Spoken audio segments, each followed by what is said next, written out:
Dieu. Tu es là parce que Dieu a voulu. S'il pouvait regarder de là où tu es venu, tu connais toi-même ton témoignage. Tu connais ce que tu as traversé. C'est le secret de ton cœur. Et si nous commençons à témoigner chacun ici, depuis que tu es né jusqu'à aujourd'hui, la vie que tu as traversée, les difficultés que tu as traversées, les maladies que tu as traversées, la guerre que tu as traversée, et jusqu'ici tu es là, et tu es assis dans cette église, c'est la grâce de Dieu. Nous avons le témoignage. Il y a là où Dieu nous a sortis. Si ce n'était pas Dieu, tu seras appelé qui aujourd'hui? Tu seras où aujourd'hui? Alléluia. Dieu est bon. Alléluia. Il a un plan pour toi. Ce n'est pas le travail du pasteur, c'est le Seigneur qui est entré en lui et il lui a demandé de faire ceci afin que mon peuple puisse adorer. Il y en a qui ne savent pas adorer, mais le Seigneur t'a vu toi. Il a vu que tu es très spécial à ses yeux et tu peux l'adorer. C'est pourquoi il t'a fait venir à cette place. Ce n'est pas un jour comme les autres. Ce n'est pas pour rien que le Seigneur t'a choisi pour son travail.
Alléluia.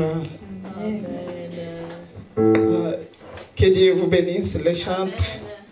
Merci beaucoup, notre bassiste. Amen. Et je loue le Seigneur. Amen. Pour la vie de tout et chacun de nous. Anamshukuru Mungu kwa ajili ya maisha ya kila mmoja kati yetu. La vie de notre sœur Nelly Mulisa. Nimshukuru kwa ajili ya maisha ya dada yetu Nelly. Quand j'ai appelé la sœur ce matin pour venir à l'église, wakati nilipomuita asubuhi ya leo kwa kuja kanisani, elle était vraiment Je peux dire qu'elle était en agonie. Elle était tellement fatiguée. Alikuwa ana udhaifu kabisa. Et quand elle a eu l'occasion de venir, je loue le Seigneur parce qu'il lui a donné la force. Namshukuru Mungu kwa sababu alimjaza nguvu. Et c'est pour cela que vous la voyez. Na ndio maana mnamwona mahali hapa pamoja nasi. Je loue le Seigneur encore pour ce beau moment qu'il me donne de partager sa parole. Namshukuru Mungu kwa wakati mzuri ambao amenipa kwa kuchangia neno pamoja nanyi. Et je bénis aussi la vie de notre berger.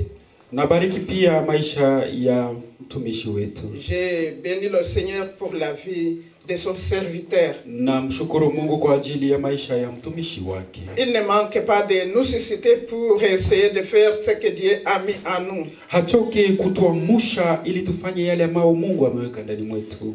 Tenons-nous debout pour lire la parole de Dieu. Tunaweza kusimama kwa kusoma neno la Mungu.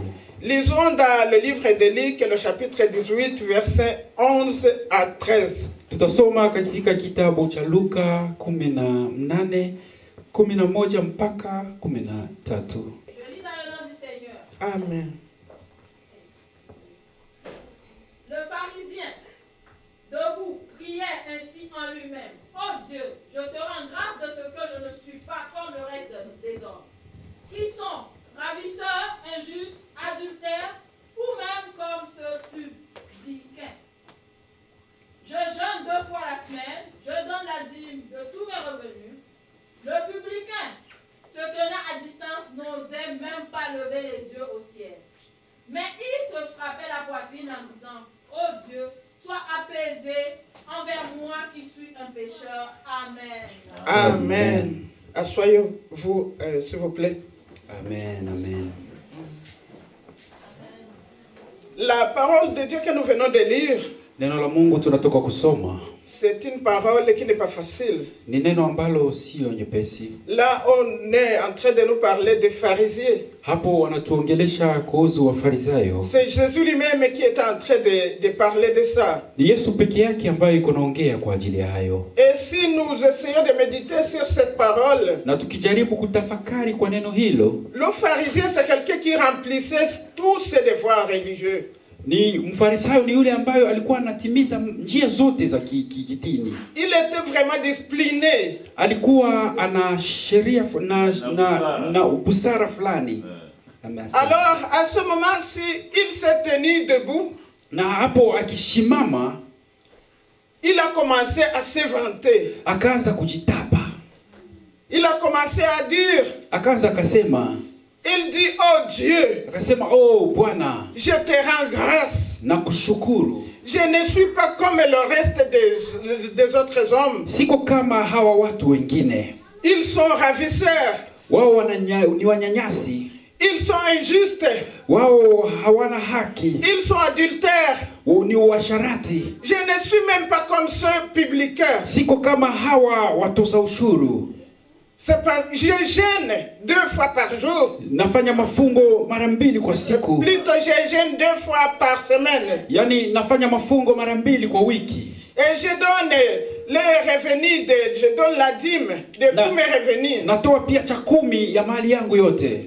C'est-à-dire que le pharisien, Ni kusema kwamba yule Mfarisayo, il voulait montrer qu'il faisait tout ce qu'il devait faire dans la maison de Dieu. alitaka kuonesha kwamba anafanyaka yote ambayo inahitajika katika nyumba ya Bwana. Mais il a oublié une chose. Lakini akasahau kitu kimoja. Il a oublié qu'il était en train de se vanter. Akasahau kwamba iko anajitapa. Il a montré l'arrogance. Akaonesha kiburi chake. Il a montré combien il était orgueilleux. Akaonesha mara ngapi ni mtu wa kiburi. Mais il se sentait spirituellement fort. Lakini kwa kiroho alikuwa anajiona kwamba ana nguvu kabisa. Et au contraire, Na kwa maneno mengine, le publicain, huyo mtoza ushuru, lui, il s'est senti vraiment pauvre pécheur. yeye alijiona kwamba ni maskini mwenye dhambi. Il n'a pas osé lever sa tête pour regarder au ciel. Wala hakutamani kuinua kichwa chake kwa kuangalia juu. Il n'a même pas osé de commencé à dire j'ai tel ou tel péché. Hakuanza kusema kwamba niko na dhambi hili ama hilo. Mais il a imploré la miséricorde de Dieu. Lakini aliomba huruma za Mungu. Il a dit Dieu ait pitié de moi. Akamwambia Mungu unihurumie. Dieu soit apaisé envers moi le pauvre pécheur. Angalia uone huruma kwangu mimi mwenye dhambi. Que Dieu nous pardonne. Bwana atusamehe. Ce matin, asubuhi ya leo, nous devons parler à propos de la gravité du péché. Tutaenda kuongea kuhusu uzito wa dhambi. La gravité du péché. Yani uzito wa dhambi. Comme nous venons de voir le pharisien et ce publicain. Kama vile tunatoka kumwona huyu mfarisayo na mtoza ushuru. Nous sommes ou bien comme le pharisien ou bien comme le publicain. Tunaweza kuwa kama vile huyu mfarisayo ama huyu mtoza ushuru. Mais c'est Dieu qui voit le cœur de tout et chacun de nous. Lakini ni Mungu ndiye anaona moyo wa kila mmoja kati yetu. Et vous savez, nous les chrétiens, na unajua sisi wa Kristo, quand nous voulons parler du péché, tukianza kuongelea dhambi, nous parlons de l'immoralité sexuelle. Tunaongelea kwa hii mambo ya usharati. Nous parlons de l'ivrognerie. Tunaongelea mambo ya ulevi. Nous parlons du mensonge. Tunaongelea uongo. Nous parlons du calomnie. Tunaongelea utetano. Nous parlons du vol. Tunaongelea uizi. Nous parlons de meurtre. Tunaongelea uwaji. Nous parlons de l'avortement. Tunaongelea hii kutoa mimba. Nous parlons de l'homosexualité. Tunaongelea kwa watu ambao wanajifanya wabinti wa vile wavulana. Et là, vous voyez, c'est toute une liste de péchés. Na hapo unaona kama ni orodha kubwa ya dhambi. Mon frère, ma sœur, kaka yangu, dada yangu, nous faisons bien de mettre l'accent sur tous ces péchés. Tunafanyaka vizuri kuweka mkazo kwa dhambi hazo zote. Parce que c'est des fléaux qui ruinent la vie des chrétiens. Kwa sababu ni hatari ambayo inaharibu maisha ya Mkristo. Mais ce n'est pas à dire que c'est seulement ces péchés qui sont dans le monde. Lakini sio kusema kwamba hizo tu ndio dhambi ambazo ziko duniani. Mais nous devons connaître nous-mêmes ce qui nous dérange. Lakini tunahitajika kujua sisi peke yetu yale yanayotusumbua. Nous devons connaître les lacunes qui sont en nous. Tunapaswa kujua yale ambayo tunakosea ndani mwetu. Nous devons connaître nos besoins. Tunahitaji kujua tunahitaji nini. Et à ce moment-là, nous pouvons aller vers Dieu pour demander pardon. Na hapo tunaweza enda mbele ya Mungu ili tumuombe msamaha. Comme le publicain l'avait fait. Kama vile mtoza ushuru amefanya. Il a accepté qu'il était un pauvre pécheur. Yeye amekubali kwamba yeye ni mwenye dhambi. Et il a commencé à demander pardon. Na akaanza kuomba msamaha. Et la parole de Dieu nous dit qu'il est rentré chez lui étant justifié et il est devenu juste, pas comme le pharisien. Na neno la Mungu linatuambia kwamba alirudi nyumbani mwake ameisha kupewa haki na akawa mwenye haki kuliko huyo mfarisayo. La gravité des péchés. Uzito wa dhambi. Des fois, il y a les péchés que nous pouvons appeler les péchés raffinés. Wakati mwingine kuna hizo dhambi ambazo tunaita dhambi zilizochambuliwa, zilizotakaswa. Les péchés raffinés. Yani hizo dhambi ambazo zimetakaswa. Et ces péchés raffinés, na hizo dhambi zilizotakaswa, ce sont les péchés que les chrétiens commettent. Ni dhambi ambazo Wakristo huwa wanatenda. Les chrétiens qui commettent ces péchés à l'église. Na Wakristo ambao wanafanya hizo dhambi hata kanisani. Donc ils continuent à travailler à l'église. Na anaendelea kufanya kazi kanisani. Il continue à être appelé diacre, na anaendelea kuitwa shemasi. Il continue à être appelé ancien. Na anaendelea kuitwa mzee wa kanisa. Il continue à être de bons chantres. Anaendelea kuwa mwimbaji mzuri. Mais ils font des péchés. Lakini anafanya dhambi. Et c'est comme je ne sais pas comment le dire, il cache ses péchés. Ni kama vile iko anafunika dhambi zake. Et à ce moment-là, na kwa wakati huo, les gens comme tels, ils voient les péchés des autres. Watu kama na hao wanaona dhambi za wengine. Notre maman Naomi vient de nous dire tout à l'heure. Na mama yetu Naomi anatoka kutuambia wakati huu. Tout le monde est considéré comme des pauvres pécheurs. Kila mtu iko kama mwenye dhambi. Comme la parole de Dieu déclare, car tous sont péchés et sont privés de la gloire de Dieu. Kama vile neno la Mungu linatuambia, kwani wote wamefanya dhambi na wameimwa utukufu wa Mungu. Comme je viens de vous dire, les gens qui travaillent à l'église, kama vile natoka kuambia kwa ajili ya watu wanaofanya kazi kanisani, les chrétiens fervents à l'église, wale wakristo wanaojitoa kanisani, des fois ils commettent des péchés. Wakati mwingine wanafanya dhambi. Et là, ils se disent, moi je suis reconnu, moi si je ne donne pas la dîme, personne ne fait pas comme moi. Na wale hapo wanajiambia, mimi kama sitoi cha 10, watu wengine hawafanyi hivyo kama vile mimi. Je suis un chrétien qui est reconnu. Niko Mkristo ambaye anajulikana. Laisse-moi vous donner une petite histoire. Acha niwapatie historia ndogo. Il y avait un garçon. Kulikuwa kijana fulani. Et ce garçon, il travaillait quelque part. Na huyo kijana alikuwa anafanya kazi mahali fulani. Il avait un bon travail. Alikuwa na kazi nzuri. Et il va fiancer une fille. Na akaenda kumchumbia binti fulani. Cette fille aussi travaillait. Na huyo binti pia alikuwa anafanya kazi. Et les deux, ils étaient chrétiens à l'église. Na wote wawili walikuwa ni Wakristo kanisani. Les parents de la fille étaient des diacres à l'église. Wazazi wa huyo dada walikuwa ni washemasi kanisani. Et après 2 ans, na kisha miaka miwili, 2 ans de fiançailles, miaka miwili ya uchumba, et là la fille disait, mais pourquoi on ne peut pas alors se marier? Huyo dada akasema, kwa nini tusioane? Ça fait 2 ans que nous sommes des fiancés. Inapokuwa miaka miwili tuko wachumba. Et le garçon va dire, non, moi je suis pas vraiment prêt de faire le mariage. Na huyo kijana atasema, mimi bado sijakuwa tayari kufanya harusi. Et quelques mois après, na miezi fulani kisha, le garçon dit, mais tu peux venir, on peut faire l'amour et on va continuer comme ça. Kamwambia, unaweza kuja, tunaweza fanya tendo ya ndoa na tunaweza endelea hivyo. Et la fille a dit, non, ce n'est pas ça à l'église. Na huyo dada akamwambia, sio hivyo kanisani. Nous sommes des chrétiens, nous ne pouvons pas faire ça. Sisi ni Wakristo, hatuwezi kufanya hiyo. Et quand la fille a refusé, na wakati huyo dada amekataa, le garçon a dit, si c'est comme ça alors. Na huyo kijana akasema, kama ni hivyo basi, oublie-moi. Unisahau. Et la fille, comme elle aimait le garçon, na huyo dada kama vile alikuwa amempenda huyo kijana, et un jour ils ont passé à l'acte. Na siku moja wakapitia tendo hiyo. Et en même temps la fille est devenue enceinte. Na hapo huyo binti akapata ujauzito. Et en même temps, quand la fille va dire au garçon, maintenant je suis enceinte. Na wakati huyo binti anaenda kumwambia kijana, hivi sasa niko na ujauzito, le garçon va dire, mais tu vas enlever ça. Na huyo kijana akamwambia, utaenda kutoa hiyo. Et la fille a dit, mais nous sommes des chrétiens. Akamwambia, lakini sisi ni Wakristo. La fille a avorté. Na huyo dada akatoa hiyo. Quand la fille est devenue encore enceinte, na wakati tena alipata ujauzito mwingine, et le garçon voulait qu'elle enlève encore cet enfant. Na huyo kijana alitaka tena atoe tena mtoto huyo. La fille a dit non.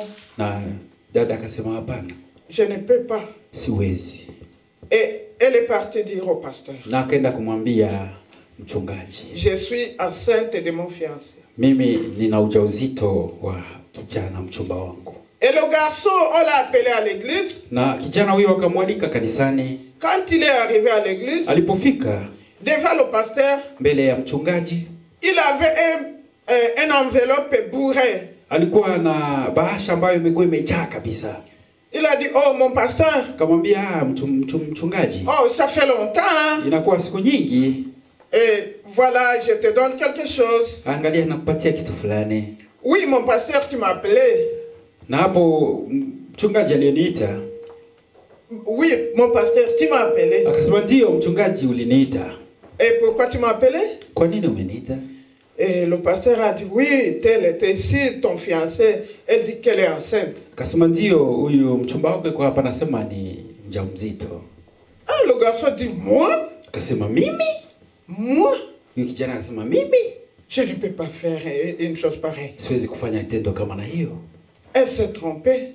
Amejidanganya. Donc elle est partie se prostituer et elle veut mentir. Manake alienda fanya mambo yake huko mbali alafu anakuja kufasema uongo. Et le pasteur s'est étonné. Na huyo mchungaji akashangaa. La fille était chassée de chez elle. Huyo binti alikuwa amefukuzwa nyumbani kwao. Le père dit, moi le diacre, qu'est-ce que je vais dire aux autres quand on va voir ma fille enceinte? Akasema mimi shemasi nitasema nini wakati wataona elle a été accueillie par une famille d'une femme qui avait un garçon. Na alikaribishwa na jamaa fulani ambaye alikuwa na kijana mwingine. Et bon, c'est une longue histoire. Ni historia ndefu. Mais de toutes les façons, après le garçon, donc la fille a mis au monde. Na kusema kwamba kisha hiyo wakati huyo dada amezaa mtoto. Et après, elle va se marier avec le même garçon. Na mwisho atenda kuolewa na huyo kijana. Et ils ont encore fait d'autres enfants avec le garçon qu'il a accueilli quoi. Yani ni kijana mwingine ambaye amemkaribisha. Yule ndio alifanya ndoa naye. Akafanya naye ndoa na akazaa watoto wengine. Et le garçon qui a menti dans le compte de la fille. Na huyo ambaye amesema uongo kwa ajili ya huyo dada. Il n'a pas eu la paix. Hakupata amani. Il était toujours, il irait ici et là. Alikuwa akienda huku anarudi kule. Et il a dit épouser une autre femme. Akaoa binti mwingine. Mais la fille n'a pas donné, ils n'ont pas donné d'enfant. Lakini hawakupata tena watoto. Jusqu'à ce qu'il a décidé d'aller demander pardon. Mpaka wakati aliamua kwenda kuomba msamaha. Quand on fait un péché, c'est bien de demander pardon. Tunapofanya dhambi ni vizuri kuomba msamaha. Et faisons attention quand nous sommes en train de juger nos prochains. Na tufanye angalisho wakati tuko na wahukumu ndugu zetu. Regardons-nous d'abord nous-mêmes. Tujiangalie kwanza sisi wenyewe. Comme la parole de Dieu nous dit dans Matthieu chapitre 7 verset 3 à 5. Kama vile neno la Mungu natuambia katika Mathayo 5:3-5. Pourquoi vois-tu la balle qui est dans l'œil de ton frère? Kwa nini unaona jiwe ambayo iko jichoni? Kipanzi ambacho kiko usoni mwa mwingine nduguwe. Et n'aperçois-tu pas la poutre qui est dans ton œil? Na usione hiyo boriti ambayo iko ndani ya jicho lako? Nous devons faire attention quand nous jugeons les autres. Tunapaswa kufanya angalisho wakati tunawahukumu ndugu zetu. Et des fois il nous faut faire la prière comme la prière du serviteur de Dieu David. Na inabidi tufanye maombi kama vile maombi ya mtumishi wa Mungu Daudi. Éternel, veille sur ma bouche. Bwana kesha kwa kinywa changu. Garde la porte de mes lèvres. Chunga mlango wa kinywa wa midomo yangu. Des fois pour parler les défauts des autres, nous sommes vraiment, c'est facile à nous de le faire. Wakati tunaongelea udhaifu wa wengine, tunaona ni kwepesi kwetu kuyafanya. Le fait de dire les faiblesses des autres, nous les faisons promptement. Tunaposema udhaifu wa wengine tunaifanya haraka tu. Mais nous ne savons pas regarder en nous et voir ce qui ne va pas pour que nous puissions nous repentir. Lakini hatujiangalie ndani mwetu yale ambayo haiendeki ili tupate kuomba msamaha. Raison pour laquelle il nous faut lutter. Ndio maana inapaswa tufanye bidii. Lutter pour ne pas blesser les autres. Tufanye bidii tusiwakwaze wengine. Ne regardons pas seulement les péchés des autres. Tusiangalie tu dhambi za wengine. Oui, nous pouvons voir que tel ou tel, il est en train de faire tel ou tel péché. Ndio tunaweza ona huyu mtu yuko anafanya dhambi hii ama ile. Mais ne prenons pas nos frères et sœurs comme des ennemis à ce moment-là. Lakini tusiwakamate kaka zetu ama dada zetu kama vile waadui wetu wakati huo. Nous pouvons haïr le péché, oui. Tunaweza kuchukia dhambi ndio. Mais n'haïssons pas nos frères et sœurs. Lakini tusiwachukie kaka. Et ne parlons pas mal d'eux. Na tusiongee mabaya. Et si nous avons l'occasion d'aller les parler avec eux au lieu d'aller les parler ailleurs. Na kama inawezekana twende tuwaongeleshe pali tuongee na wengine. Comme nous sommes en train de parler à propos de la gravité du péché. Kama vile tuko tunaongea kuhusu uzito wa dhambi. Il y a des versets qui peuvent nous aider à comprendre cette leçon. Kuna somo za Biblia ambazo zinaweza kutusaidia kuelewa hiyo somo. Il y a 3 passages de l'écriture. Kuna somo 3 za maandiko. Quand nous pouvons lire, et donc peut-être nous allons lire à la maison. Dans Lévitique, le chapitre 16, verset 21. Tutasoma nyumbani Walawi sura yake ya 16 21. Là, la parole de Dieu est en train de nous parler à propos de la rébellion. Hapo neno la Mungu linatuambia kuhusu uasi. La rébellion. Uasi. Donc, c'est-à-dire que ça concerne les Israélites. Hapo ni kwa ajili ya Wayahudi. Les enfants d'Israël se sont rebellés contre Dieu. Wana wa Israeli wali umwasi Mungu. Et quand ils se sont rebellés, na walipomwasi Mungu, Dieu les a aussi laissés à un moment donné. Mungu aliwaacha kwa wakati fulani. Il les a fait sortir de l'Égypte. Aliwatoa huko Misri. Mais il est arrivé au moment où ils ont commencé à pécher quand ils étaient dans le désert. Lakini ilifikia wakati walianza kufanya dhambi walipokuwa huko jangwani. Et ici, Dieu est en train de parler à Moïse. Na hapa Mungu anaongea kwa Musa. Il est en train de lui dire de dire à Aaron de faire attention avec les péchés parce que ses 2 fils étaient déjà morts à cause de leurs péchés. Niko namwambia Aroni afanye angalisho kwa ajili ya dhambi kwa sababu wanawake wawili walifariki kwa ajili ya dhambi. C'est dire que le peuple d'Israël ils se sont rebellés devant Dieu à cause du péché. Ni kusema kwamba wana wa Israeli walimwasi Mungu kwa ajili ya dhambi. Et quand nous parlons de la rébellion, ça fait partie de la gravité du péché. Na tukisema uasi ni moja ya uzito wa dhambi. Et c'est pour cela qu'il nous faut, comme chrétiens, éviter la rébellion. Na ndio maana kama vile wa Kristo tunapaswa epuka uasi. Et pour deuxième passage, na somo la pili, toi et moi, nous nous souvenons du roi David. Mimi na wewe tunamkumbuka mfalme Daudi. Samuel chapitre 2. Katika kitabu cha Samueli. 2 Samuel plutôt. Samueli wa pili. Chapitre 12, le verset 9 à 12. Sura ya 12 9 mpaka 12. Nous connaissons ce qu'a fait David. Tunajua aliyoyafanya huyo Daudi. Après avoir convoité la femme d'Uri. Akisha kumtamani huyo mke wa Hiri. Il a commis le meurtre. Alifanya uuaji. Il a fait tout pour qu'on puisse tuer Uri. Alifanya yote ili wapate kumuua huyo Uri. Et après, il a commis aussi l'adultère. Na kisha hapo akafanya dhambi za usharati.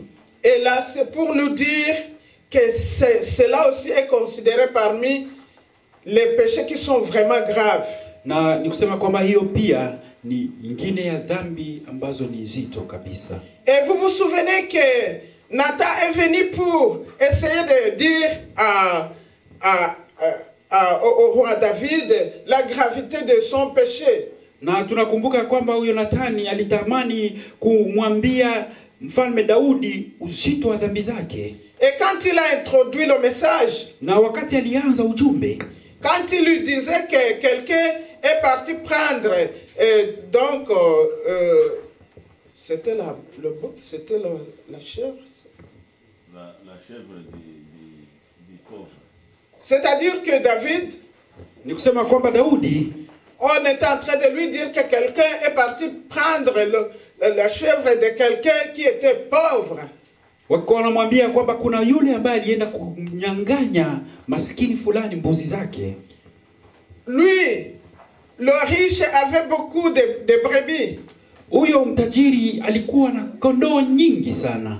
Mais quand il a eu la visite, lakini alipopata wageni, il a préféré aller prendre une seule chèvre chez l'homme qui était pauvre.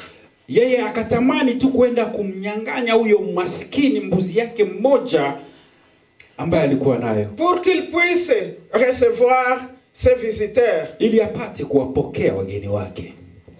Et là, la parole de Dieu est en train de nous parler à propos du mépris. Na hapo neno la Mungu iliko natuongelesha kuhusu dharau. C'est comme le roi David avait méprisé la parole de Dieu. Ni hapo kusema kwamba mfalme Daudi alizarau neno la Mungu. C'est-à-dire, quand on lui a dit que celui-là qui a pris la chèvre du pauvre, c'était lui-même David. Na walipomjulisha kwamba yule ambaye alimnyanyasa huyo maskini ni yeye Daudi, vraiment il a eu honte. Hapo alisikia aibu. Et c'est ici qu'il va comprendre qu'il a vraiment méprisé la parole de Dieu. Na hapo ndio ataelewa ya kwamba alizarau neno la Mungu. Et heureusement, il a commencé à confesser. Na uzuri akaanza kutubu. Il a dit, Dieu pardonne-moi. Akamwambia Bwana unisamehe. J'ai fait un péché. Nimefanya dhambi. Et c'est toi et moi aujourd'hui. Na ni mimi na wewe leo. Si nous faisons des péchés, kama tunafanya dhambi, si nous commettons des péchés, tukifanya dhambi, courons devant Jésus pour demander pardon. Tumkimbilie Yesu ili tuombe msamaha. Ne dis pas je ne dois pas le dire. Usiseme ya kwamba sitayaongea. Il faut le dire. Inabidi uyaongee. Il faut prononcer le péché par son nom. Inabidi useme dhambi kwa jina lake. Et dire à Dieu de te pardonner. Na mwambie Bwana akusamehe. Le roi David avait méprisé le péché. Mfalme Daudi alizarau dhambi. Il avait commis le meurtre. Alifanya uwaji. Il a commis l'adultère. Alifanya uasharati. Il a fait la convoitise. Alitamani mambo ya watu. Et donc il a fait beaucoup de péchés à la fois. Alifanya dhambi nyingi kwa wakati mmoja. Et heureusement pour lui, il a accepté de confesser ses péchés. Kizuri kwake alikubali kutubu dhambi zake. Puis il y a l'autre troisième passage qui nous parle de la gravité des péchés. Na kuna somo la tatu linatuambia uzito wa dhambi. Cette gravité des péchés, nous le voyons dans le livre de 1er roi, le chapitre 13. Ni katika Wafalme wa kwanza 13. Et là, la parole de Dieu vient nous parler à propos de la désobéissance. Na hapo neno la Mungu linataka kutuambia kuhusu kukosa utiifu. Ça nous parle d'un homme aussi. Inatuambia kuhusu mwanaume fulani. C'était un prophète. Alikuwa ni nabii. Le Seigneur lui a dit d'aller parler avec le roi Jéroboam. Bwana alimwambia aende kuongea na mfalme Yeroboam. Vous savez que pour faire les sacrifices, c'est le travail des sacrificateurs. Unajua kwamba kufanya kafara ni kazi ya huyo kuhani.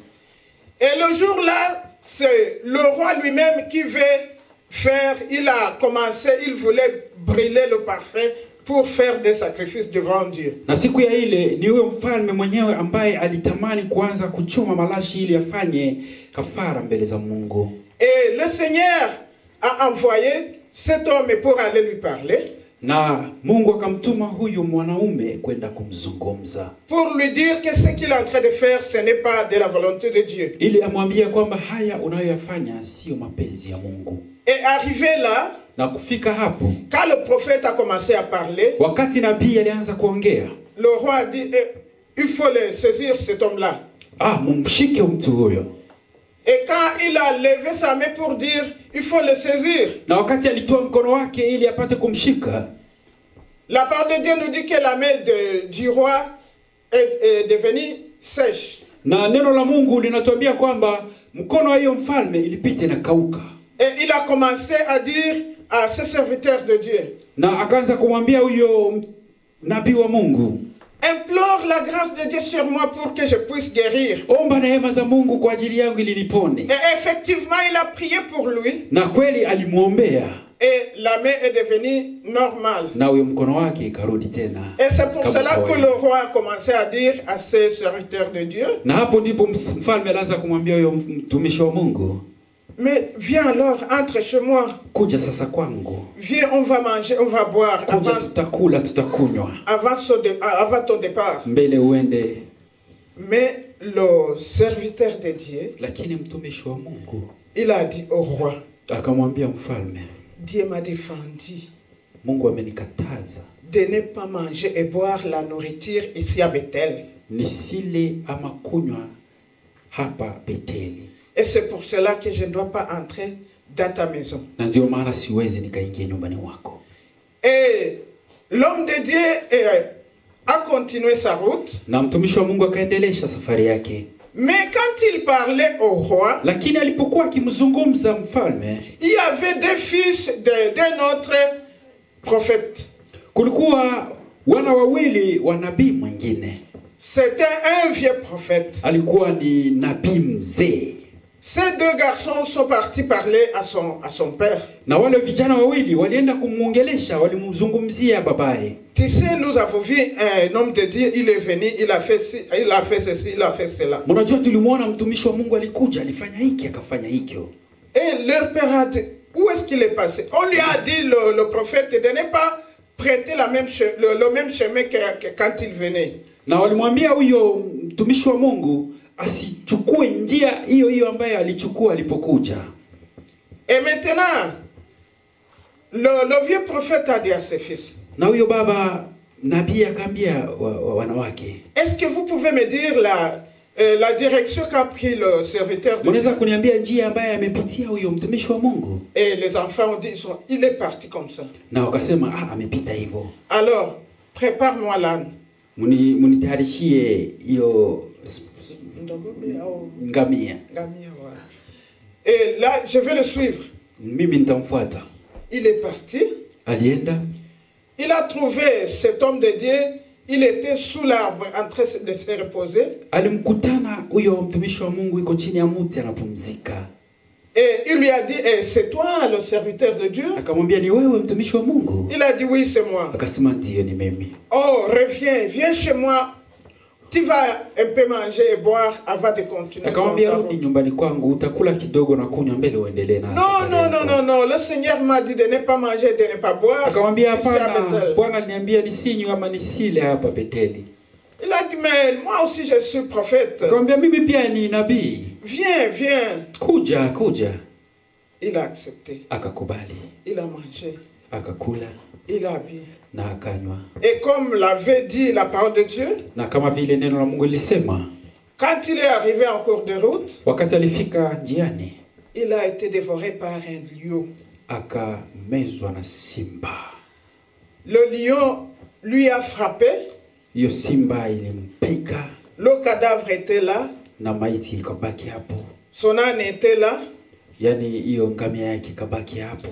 Et le vieux prophète a appris ça. Na huyo nabii mzee akasikia maneno hayo. Il est parti prendre le cadavre de ce prophète. Akaenda chukua maiti ya huyo nabii. Et il a dit, l'endroit où j'ai mis le corps de ce prophète quand je vais mourir, mettez-moi aussi là. Akasema, hapa ninapomzika huyo nabii, siku na mimi nitafariki, mniweke hapo. Quand j'ai réfléchi à propos de ces paroles que je suis en train de vous dire, alipotafakari kwa ajili ya neno hii ambayo iko natuambia sasa hii, il y a quelque chose qui est venu à moi. Kuna kitu ambacho kilikuja ndani mwake. Une fois que le Seigneur te parle, wakati Bwana anakuzungumza, c'est mieux d'avoir la sagesse. Ni vizuri kuwa na hekima. Est-ce que c'était nécessaire que le prophète puisse dire au roi que Dieu m'a dit de ne pas manger, de ne pas boire dans ce pays? Yani ilikuwa vizuri, ilikuwa ni lazima huyo nabii amwambie mfalme kama Mungu ameniambia nisile ama nisinywe katika mji huu? C'est à cause de ça que les garçons ont appris qu'on lui a défendu de manger. Ni kwa ajili ya hiyo ndio maana wale vijana walisikia kwamba walimkataza asile. Et quand il est arrivé chez l'ancien prophète, na alipofika kwa huyo nabii mzee, il a fait même chose. Alifanya yale yale. Quand il lui a proposé de venir manger chez lui, alipomwambia aje kule kwake, non, le Seigneur m'a dit de ne pas manger. Kasema Bwana aliniambia hapana, il m'a dit de ne pas boire. Katala nisinywe. Ma sœur, mon frère, kaka yangu, dada yangu, c'est mieux que nous pouvons avoir la sagesse. Ni vizuri kuwa na hekima. Quand Dieu nous parle, wakati Bwana anatuzungumza, Dieu me parle en propos de son serviteur. Mungu ananizungumza kwa ajili ya mtumishi wake. Je ne dois pas d'abord passer par une tierce personne. Sipaswe pitia kwa mtu fulani. Je vais d'abord prier pour ce message. Napaswa niombe kwa ajili ya ujumbe huo. Je vais demander la permission de Dieu. Nitamwomba Bwana aniruhusu. Je vais lui demander les éclaircissements. Nitamwambia anipatie mwangaza. Et puis je vais me diriger chez le serviteur de Dieu. Na hapo nitamwendea mtumishi wa Mungu. Je vais lui dire, écoute. Nitamwambia sikia. Des fois ce n'est même pas nécessaire de dire, écoute mon pasteur, Dieu m'a dit, Dieu a fait, Dieu encore. Na wakati mwingine sio lazima kusema Mungu ameniambia, Mungu amefanya, Mungu. C'est pour cela que j'insiste sur le mot sagesse. Na ndio maana anatia mkazo kwa hiyo neno hekima. Quand Dieu t'envoie, tu dois avoir la sagesse. Wakati Mungu anakutuma, inabidi uwe na hekima. Tu dois demander à Dieu qu'il te remplisse de son Esprit Saint. Utamwomba Mungu akujaze na Roho Mtakatifu wake. Pour que tu puisses bien donner le message. Ili upane ujumbe vizuri. Si le prophète n'avait pas dit tout ce que Dieu a parlé à propos de lui, kama huyo nabii akusema yale ambayo Mungu amemwambia, peut-être qu'il ne devrait pas tomber dans le piège qu'il est tombé. Inamaanisha hangeweza kuanguka katika mtego ambao alianguka ndani. Ce que nous venons de voir, yale tunatoka kuona, nous devons éviter la rébellion devant Dieu. Tunapaswa kuepuka uasi mbele za Mungu. Nous n'allons pas mépriser la parole de Dieu. Tusizarau neno la Mungu. Et nous n'allons pas être des désobéissants devant Dieu. Na tusikose kuheshimu Mungu wetu.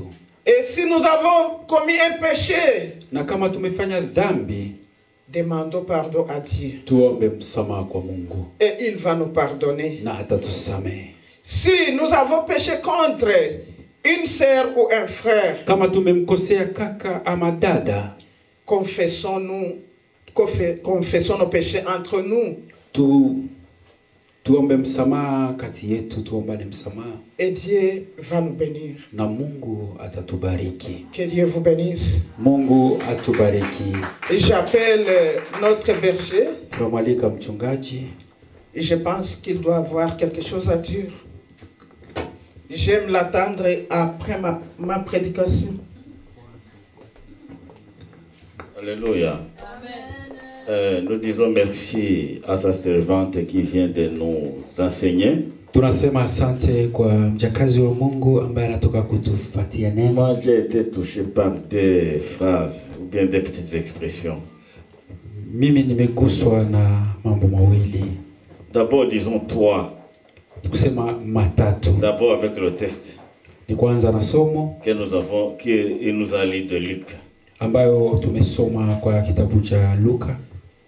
Quand nous considérons le langage du pharisien, tukiangalia hiyo maneno ya Mfarisayo, il y a un petit mot qui domine. Kuna neno moja ambayo inatawala. Je. Mimi. Je ne. Sifanyake. Et ça c'est très important. Na hiyo ni ya muhimu. Il y a un démon. Kuna pepo fulani qui réside dans la vie de tout homme. Ambayo inakaa ndani ya maisha ya kila mwanadamu. Et c'est ce démon-là que nous devrions abattre. Na ndio hiyo pepo tunaweza kupiga. Et ce démon s'appelle le moi. Na hiyo pepo inaitwa mimi. Le diable utilise le moi pour nous pousser très loin contre la volonté de Dieu. Na shetani anatumia hiyo umimi atusukume mbali ya mapenzi ya Mungu. C'est très important. ni ya muhimu sana. Le moi nous prive d'une vertu importante. Umimi unatutenga na haki ya muhimu. L'humilité. L'humilité. Kunyenyekea. Là où le moi domine, wakati umimi unatawala, il n'y a pas d'humilité. Hakuna unyenyekevu. Et la parole de Dieu nous dit que Dieu résiste aux orgueilleux. Na neno la Mungu natuambia kwamba Mungu anawachukia wenye kiburi, mais fait grâce aux humbles. Lakini anawapatia neema walio wapole. Le moi est l'une des attributs de Satan. Yani umimi ni moja ya kazi za shetani. Satan a été orgueilleux dès le commencement. Shetani alikuwa mwenye kiburi tangu mwanzo. Je dirais que le moi est une semence du diable. Ni kusema kwamba umimi ni mbegu ya shetani. Le plus grand péché du publicain, yani zambi kubwa ya huyu du pharisien, zambi kubwa ya mfarisayo, repose dans le moi. Inakaa ndani ya umimi. Le moi qui est caractérisé par l'orgueil. Umimi ambayo inaonyesha kiburi. Tandis que pour le publicain, ijapokuwa kwa huyu mtoza ushuru, il avait aussi une autre semence. Kulikuwa pia mbegu nyingine. Bien qu'il était pécheur, ingawa alikuwa mwenye dhambi, il avait une semence d'humilité. Alikuwa na mbegu ya unyenyekevu. Qui lui disait que toi, tu malgré tout, akasema haijalishi yote, je ne suis rien. Mimi si kitu. Je suis un pécheur. Mimi ni mwenye dhambi. C'est l'humilité qui nous place dans notre réelle place. Ni unyenyekevu inatuweka katika fasi yetu. C'est ce que je pouvais dire ici le texte. Ndio yale nilitaka kusema kwa ajili ya somo. Alors le prédicateur nous a parlé encore de deux petites phrases. Na mhubiri alituambia kwa ajili ya neno nyingine mbili. Premièrement, le péché raffiné. Ya kwanza ni hizo zambi zinazooshwa. C'est rabaisser. Ni kushusha. Rabaisser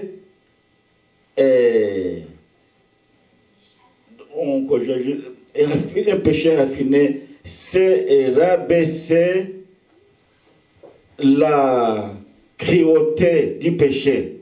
Yani hiyo zambi inayooshwa ni kushusha hizo nguvu za dhambi. Mettre le péché sur le même pied d'égalité que le bien. Yani unaweka dhambi kwa njia moja sawa sawa na mazuri. Et souvent moi j'appelle le péché raffiné le péché des chrétiens.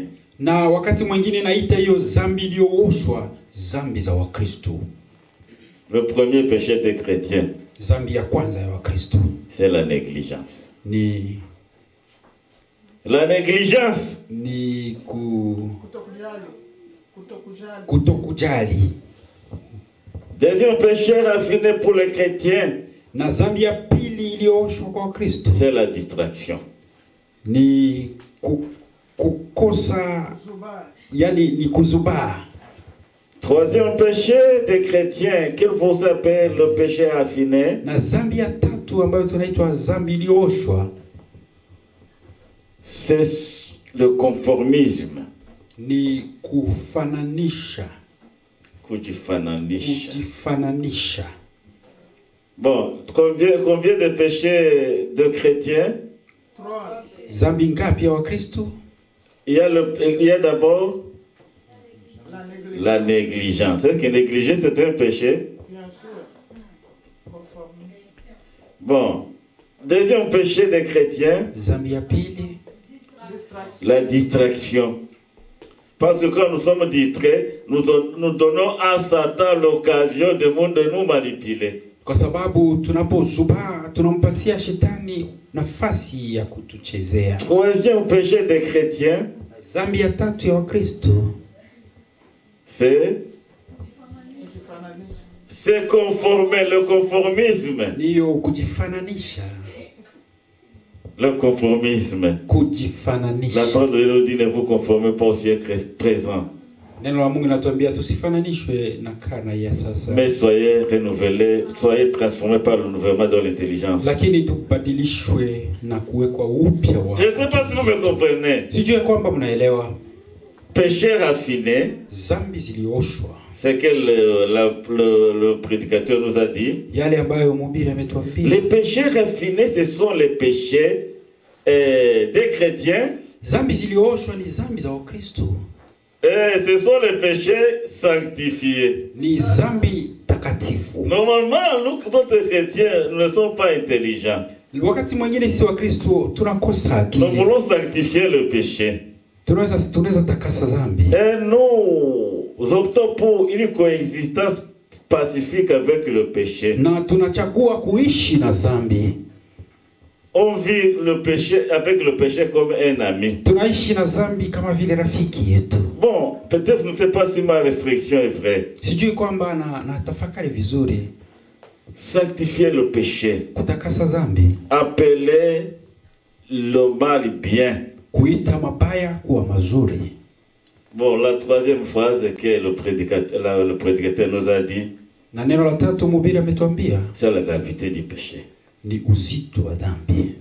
Et la gravité du péché est liée à quoi? Na hiyo uzito wa dhambi inaangaliana na nini? Elle est liée d'abord à ce que Dieu, parmi tout ce que Dieu est dans le monde, ni kusema kwa yale yote ambayo Mungu iko katika dunia hii. Dieu est le péché.